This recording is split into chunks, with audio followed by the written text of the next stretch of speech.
Hello guys, स्वागत है आपका एक और वीडियो में। इस वीडियो में हम अपनी वर्डप्रेस वेबसाइट का एरर फिक्स करेंगे।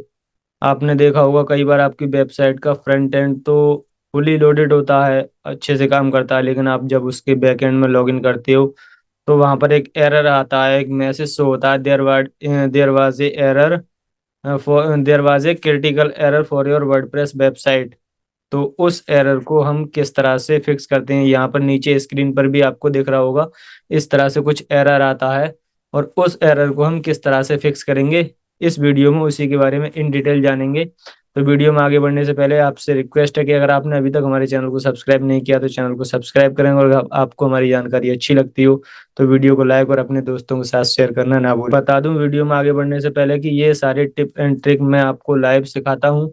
मेरी क्लासेज भी शुरू हो चुकी हैं, आप मेरे अगर चैनल पर देखोगे तब उस पर भी बहुत सारी वीडियोस पड़े हुए हैं, जिसमें कि मैं आपको लाइव क्लास का लिंक शेयर कर रहा हूं, जहां पर कि पूरी वर्डप्रेस हम जीरो टू हीरो यानी बिगिनर टू एक्सपर्ट का पूरा कोर्स हम स्टेप बाय स्टेप लाइव करने वाले हैं। तो अगर आपको भी मुझसे लाइव सीखना है और अगर आपको कोई डाउट है या फिर कोई एरर आ रहा है और मुझसे कंसल्ट करनी है या फिर आपके कोई डाउट सॉल्व करना है, तो आप मेरे लाइव सेशन को अटेंड कीजिए। डाउट्स हैं उनको क्लियर करूंगा, आपके प्रॉब्लम सॉल्व करने की कोशिश करूंगा। तो चलिए बिना कुछ देरी किए हम बढ़ते हैं अपने डेस्कटॉप की स्क्रीन पर, जहां पर कि हम अपने एरर को फिक्स करेंगे। तो देखिए किस तरह से एरर आता है, वो मैं भी आपको दिखाने वाला हूँ। जब हम अपनी वेबसाइट का, देखिए ये मेरी एक वेबसाइट है courses.digitalsalman.net। ये मैंने एक सब डोमेन क्रिएट किया था आपको दिखाने के लिए, और इसी पे मैं कोड्स रखने वाला हूँ। तो यहाँ पर सारा कुछ मिलेगा। देखिए फ्रंट एंड एकदम आराम से लोडेड हो रहा है, फुल्ली लोडेड वेबसाइट है। अगर हम इसे बार बार रिफ्रेश करेंगे तब भी फुल एकदम लोड हो रहा है, एकदम फास्ट एंड फटाफट लोड हो रहा है। सारे एनिमेशंस भी काम कर रहे हैं, सारा कुछ वर्क कर रहा है। लेकिन जैसे ही हम बैकएंड में लॉगिन करते हैं तो हमें एक एरर शो कर रहा है, ये there has been a critical error on this website, please check your site admin email inbox for instructions. तो इस एरर को हम किस तरह से फिक्स करेंगे? ये एरर कभी कभी हमारे कुछ प्लगइन्स होते हैं उनकी अपडेटिंग में कोई बग आ जाता है तो उसकी वजह से भी आता है, या फिर हमारी थीम में कोई एरर आता है तो उसकी वजह से भी आ जाता है। तो इस एरर को हम किस तरह से सॉल्व करेंगे? इस एरर को सॉल्व करने के लिए हमें अपनी होस्टिंग अकाउंट में लॉगिन करना होगा। आप जो भी होस्टिंग यूज करते हैं आप उस अकाउंट में लॉगिन कर सकते हैं। मैं यहाँ पर होस्टिंगर की होस्टिंग यूज करता हूँ, जो कि मुझे बहुत अच्छी लगती है और अफोर्डेबल प्राइस में है। तो मैं अपनी होस्टिंग अकाउंट में अपनी जो मेन वेबसाइट का डोमेन है उस पर आ जाऊंगा, और डोमेन पर आने के बाद अपने सब डोमेन को सिलेक्ट कर लूंगा। यहाँ से ड्रॉप डाउन करके मैं अपने सब डोमेन को सिलेक्ट करता हूँ और ये हमारा सब डोमेन आ गया। हम अपनी वेबसाइट पर आ गए। और गाइज अगर आपको होस्टिंग खरीदनी है तो एक बहुत अच्छा ऑफर है, आप digitalsalman.net फॉरवर्ड फ्लैश ऑफर पर जाकर क्लिक कर सकते हैं, जहां पर कि मैं आपको $550 का गिफ्ट देने वाला हूं अगर आप मेरी एफिलिएट लिंक से होस्टिंग परचेज करते हो। तो क्या स्टेप बाय स्टेप प्रोसीजर आप उस पेज पर जाकर देख सकते हैं, और आपको क्या क्या टेक्निक है फॉलो करनी होंगी, यानी कि कौन से लिंक पर आपको क्लिक करना है, कहाँ से परचेज करनी है, उसके बाद आपको गिफ्ट कैसे मिलेंगे, वो सारा कुछ स्टेप बाय स्टेप मैंने समझा दिया है। तो चलिए आगे बढ़ते हैं हम। अगर आप अदर होस्टिंग यूज करते हो तो आपकी होस्टिंग यूज करता हूँ तो मुझे इसका पता है कि इसमें क्या एरर आ सकते हैं और कहाँ से एरर आते हैं। तो यहाँ पर जो हमारी थीम है वो थीम दिखाएगा, और यहाँ पर जो भी प्लगइन्स में कुछ एरर है वो प्लगइन्स दिखाएगा। तो बाकी सिक्योर दिख रहे हैं, चलिए हम इन दो प्लगइन्स को डीएक्टिवेट करते हैं। इन दो प्लगइन्स को डीएक्टिवेट करने के बाद हम देखते हैं कि हमारा एरर सॉल्व हुआ या नहीं। तो हम आ चुके हैं दोबारा अपने बैकएंड पर, और यहाँ से हम अपनी प्लगइन को डीएक्टिवेट करते हैं और उसके बाद लॉगिन करने की कोशिश करते हैं। तो देखिए प्लगइन डीएक्टिवेट होते ही हमारा वर्डप्रेस बैकएंड डैशबोर्ड लॉगिन हो चुका है। तो यहाँ पर हमारे इन प्लगइन्स में कोई प्रॉब्लम है, हम दोबारा से प्लगइन्स पे आते हैं और एक एक करके दोनों को एनेबल करने की कोशिश करेंगे। तो यहाँ हम एलिमेंटर प्रो को एक्टिवेट करेंगे पहले। देखते हैं एक्टिवेट करने के बाद अगर कोई बग आ रहा है, कोई एरर आ रहा है। ये वाला भी एक्टिव हो चुका है हमारा।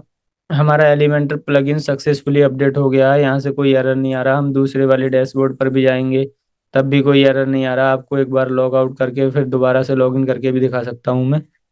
चलिए पहले अभी यहाँ से हम लॉग आउट करते हैं। Log out. ठीक है, हमारा वर्डप्रेस बैकएंड लॉग आउट हो चुका है। यहाँ से दोबारा से हम लॉगिन करेंगे। मैं इसमें अभी मेरा पासवर्ड सेव है वो एंटर कर देता हूँ। अगर कोई एरर शो होगा तो वो हमें यहाँ पर शो हो जाएगा। अगर कोई एरर आएगा हमारे बैकएंड पे तो यहाँ पर हमें शो होने लगेगा। देखिए दोबारा से भी हम अपने बैकएंड पे आ चुके हैं, कोई एरर नहीं आ रहा है। अब दोबारा से हम अपने जो एक प्लगइन और हमने डीएक्टिवेट किया था उस प्लगइन को एक्टिवेट करते हैं। तो दोबारा से आ जाते हैं हम प्लगइन्स पे, और प्लगइन्स पे आने के बाद एसेंशियल एडॉन्स प्रो को भी एक्टिवेट करते हैं। और ये प्लगइन भी हमारा एक्टिवेट हो चुका है। हम यहाँ से परजोल करते हैं, इसका कैशे क्लियर करते हैं, और कैशे क्लियर करने के बाद देखते हैं हमारा कोई बग आता है, कोई एरर आता है। डैशबोर्ड पे डैशबोर्ड पे भी जा रहे हैं हम, अपीयरेंस में थीम पर भी जा रहे हैं। सारा कुछ प्रॉपरली वर्क कर रहा है। तो यहाँ से एक तो ये पोजीशन होती है। और दूसरा, जैसे कि एक और एरर मैं आपको दिखाता हूँ कि जैसे हमारा ये एक्स्ट्रा थीम अपलोड है और ये एक्टिवेट है, और इसमें मैं अगर कोई दूसरा थीम एक्टिवेट करना चाहूँ तो मेरा पहले ये ट्यूटर थीम पर थी। तो मैं ट्यूटर थीम को सर्च करता हूँ। ये मैंने ट्यूटर स्टार्टर थीम सर्च कर ली, और जैसे ही इसे इंस्टॉल करूंगा तो ये थीम इंस्टॉल नहीं होगी। देखिए अपडेटिंग फेल्ड आ गया। यानी कि ये एरर कुछ मेरे इस थीम की वजह से भी था, क्योंकि ये पहले मेरी वेबसाइट पर थीम ट्यूटर स्टार्टर लगी हुई थी, और उसके बाद अगर आपको चेंज करनी है तो आप चेंज कर सकते हैं, लेकिन मुझे चेंज नहीं करनी थी। मेरे थीम में कुछ एरर आ रहे थे, और उस एरर की वजह से मैंने थीम चेंज की थी। और थीम चेंज करने के बाद मैंने थीम डिलीट भी कर दी, लेकिन यहाँ से ये प्रॉपर डिलीट हो नहीं पा रही है। और इसे जैसे ही मैं एक्टिवेट करता हूँ तब से मुझे वो वाला एरर शो होने लगता है। देखिए मैं अभी एक्टिवेट करता हूँ, यहाँ से ये एक्टिवेट हो जाएगी। और एक्टिवेट होने के बाद सेम मुझे वर्डप्रेस में जो पहले एरर आ रहा था अभी हमारे लॉगिन करने से पहले, उसी तरह से एरर आने लगेगा। इसके फ्रंट एंड पे आपको हेडर मेन्यू दिख रहा है, यानी कि होम पेज के ऊपर आपको पूरा मेन्यू दिख रहा है, लेकिन जैसे ही हम इस थीम को एक्टिवेट कर देते हैं हमारा ये मेन्यू गायब हो जाता है। तो ये थीम में एरर आ रहा है, इसी एरर की वजह से मैंने ये थीम डिलीट की थी, और ये यहाँ से प्रॉपर डिलीट नहीं हो पा रही है, पूरी डीएक्टिवेट नहीं हो पा रही है। तो उसके लिए हम क्या करेंगे, हम दोबारा से आ जाएंगे अपने होस्टिंग पैनल में, और फाइल्स पे जाके हम फाइल मैनेजर पे जाएंगे। और फाइल मैनेजर पे जाने के बाद हमारी जो इस मेन डोमेन की फाइल हैं वो सारी यहाँ से एक्सेस हो जाएंगी। तो आपको सिलेक्ट करना है public.html, और public.html में जो आपके मेन डोमेन की फाइल्स हैं वो सारी फाइल्स रहेंगी यहाँ पर। और उसके बाद यहाँ पर देखिए जो मेरा कोर्सेज का सब डोमेन है वो यहाँ दिखाएगा, और जो मेरा अलग और डोमेन है स्टोरी वाला है वो यहाँ दिखाएगा, यानी आपके सारे सब डोमेन्स के फोल्डर दिखाएगा। तो मैं अपने कोर्सेज वाले सब डोमेन के फोल्डर पर क्लिक करूंगा, और क्लिक करने के बाद WP कंटेंट पर क्लिक करूंगा, और कंटेंट के बाद थीम्स पर जाऊंगा। तो यहाँ पर मुझे दो थीम दिखा रहा है। तो मैं इस थीम को सिलेक्ट करूंगा, और सिलेक्ट करने के बाद यहाँ से इस थीम को डिलीट कर दूंगा। जैसे ही मैं यहाँ से ये थीम डिलीट करता हूँ ये थीम मेरी वेबसाइट पर से डिलीट हो जाती है। अब जैसे ही मैं इस पेज को रिफ्रेश करूंगा तो यहाँ से और जैसे ही मैं अपीयरेंस में थीम के अंदर जाऊंगा वो थीम यहाँ पर नहीं दिख रही है। और अब जैसे ही हम अपने फ्रंट एंड को ओपन करेंगे तो यहाँ से भी इसका कुछ इंटरफेस चेंज हो जाएगा। देखिए चेंज हो चुका है। अब दोबारा से हम यहाँ आएंगे और इस पेज को हम बार बार रिफ्रेश करेंगे तब भी यहाँ पर हमें वो थीम नहीं दिखेगी। और दोबारा से हम ऐड न्यू थीम करने की कोशिश करेंगे, देखते हैं कि वहां से डिलीट होने के बाद दोबारा यहाँ से ऐड होती है या नहीं। तो मैं दोबारा यहाँ से ऐड करने की कोशिश करता हूँ, और ऐड न्यू क्लिक करने के बाद अपलोड पर क्लिक करेंगे और चूज फाइल पर क्लिक करेंगे। हम यहाँ से अपनी फाइल सिलेक्ट कर लेंगे जो भी फाइल हमें अपलोड करनी है। चलिए मैं आपको अपनी जो थीम फाइल है उसे अपलोड करके उसके बाद दिखाता हूँ। तो गाइस मैंने अपनी फाइल में से यहाँ पर थीम सिलेक्ट कर ली है, और थीम सिलेक्ट करने के बाद इंस्टॉल नाउ पर जैसे ही क्लिक करेंगे तो हमारी थीम अपलोड होना स्टार्ट हो जाएगी। और यहाँ पर आ रहा है installing theme for uploading file unpackaging installing theme theme install successfully, यानी कि हमारी थीम इंस्टॉल हो चुकी है। यहाँ पर लाइव प्रीव्यू एक्टिवेट और गो टू थीम पेज, यानी थीम पेज पे जाना चाहें तो थीम पेज पे जा सकते हैं। यहाँ पर मैं एक्टिवेट करूंगा इसे, और एक्टिवेट करने के बाद हमारी जो थीम है वो एक्टिवेट हो जाएगी। और हम एडिशनल थीम जो एक्स्ट्रा हमारी दूसरी थीम है उसको डिलीट कर देंगे। और यहाँ से जो एरर है हमारा वो एरर भी अब खत्म होने वाला है। तो यहाँ पर हमारी ये थीम पहले वाली ऑलरेडी एक्टिव हो चुकी है, हम इस पर क्लिक करके इस थीम को डीएक्टिवेट कर देंगे और डिलीट कर देंगे। क्योंकि हमारे वेबसाइट पर एक टाइम पर एक ही थीम होनी चाहिए। कभी भी आप वर्डप्रेस वेबसाइट पर काम करो या फिर आप किसी और के लिए वेबसाइट क्रिएट करो या आप खुद की वेबसाइट बनाओ, तो आपको ये चीज़ ध्यान देना है कि आपको एक टाइम में एक ही थीम अपनी वेबसाइट पर रखनी है जो कि एक्टिवेट हो। बाकी बहुत सारी अगर आप थीम रखेंगे तो आपकी वेबसाइट की स्पीड स्लो हो जाएगी। और इसी तरह से आप जो बहुत सारे प्लगइन्स हैं उन्हें भी अपनी वेबसाइट पर इंस्टॉल करके ना रखें, इससे भी आपकी वेबसाइट की स्पीड स्लो होती है। तो जो आपके काम के प्लगइन हैं उन्हीं को आप इंस्टॉल करें और थीम भी एक ही रखें। तो चलिए हम आगे का प्रोसेस देखते हैं और देखते हैं आगे हमारा अब कोई एरर आ रहा है या फिर हमारा एरर फिक्स हो चुका है। तो हमने वो थीम डिलीट कर दी, अब हमारे पास एक थीम बची है। हम यहाँ पर डैशबोर्ड में आते हैं और डैशबोर्ड में आने के बाद देखते हैं अभी भी कोई एरर नहीं आ रहा है। और अब हम इसको एक बार लॉग आउट करके और फिर से दोबारा से लॉगिन करते हैं। ये मैंने लॉगिन कर लिया, देखिए मुझे कोई इशू नहीं आया, कोई प्रॉब्लम नहीं आई। ऑलरेडी मेरा सब कुछ रेडी है और मेरी थीम भी काम कर रही है और सब कुछ प्रॉपर वर्क कर रहा है।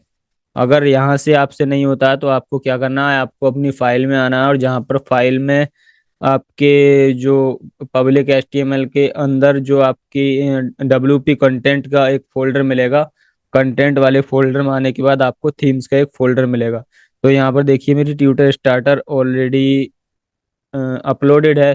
तो आपको क्या करना है कि आपको ऑफिशियल वेबसाइट पे जाके थीम डाउनलोड करनी है और उस थीम डाउनलोड करने के बाद आप अगर जिप फॉर्मेट में है तो आप वर्डप्रेस से अपलोड कर सकते हैं। अगर आपको वर्डप्रेस से अपलोड करने में कोई इशू आ रहा है या कोई प्रॉब्लम आ रही है तो उसको अनजिप करके आप डायरेक्ट यहाँ भी अपलोड कर सकते हैं अपने फाइल मैनेजर के अंदर, यानी कि अपनी होस्टिंग की फाइल एक्सेस में।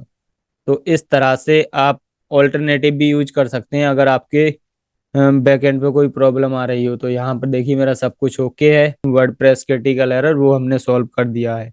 तो आशा करता हूँ आपको ये जानकारी अच्छी लगी होगी। अगर जानकारी अच्छी लगी हो और वीडियो मैंने आपकी कोई प्रॉब्लम सॉल्व की हो, आपके कुछ काम आया हो, और अगर आपको हमारी जानकारी अच्छी लगी और आपको लगता है कि इससे किसी और का भी बेनिफिट हो सकता है तो आप उनके साथ भी इस वीडियो को शेयर कर सकते हैं। और आपको अगर हमारी नॉलेज अच्छी लगती है तो हमारे चैनल को भी सब्सक्राइब कर सकते हैं, जिससे कि आने वाली अपडेटेड नोटिफिकेशन आप तक पहुंचती रहें। और मैं वर्डप्रेस से, एसईओ से और डिजिटल मार्केटिंग से रिलेटेड एक लाइव क्लास चला रहा हूं जिससे कि आप लाइव सीख सकें। और मैंने वीडियो के स्टार्टिंग में ही बताया था कि आप इसे यहाँ पर फ्री ऑफ कॉस्ट सीख सकते हैं, वो भी लाइव।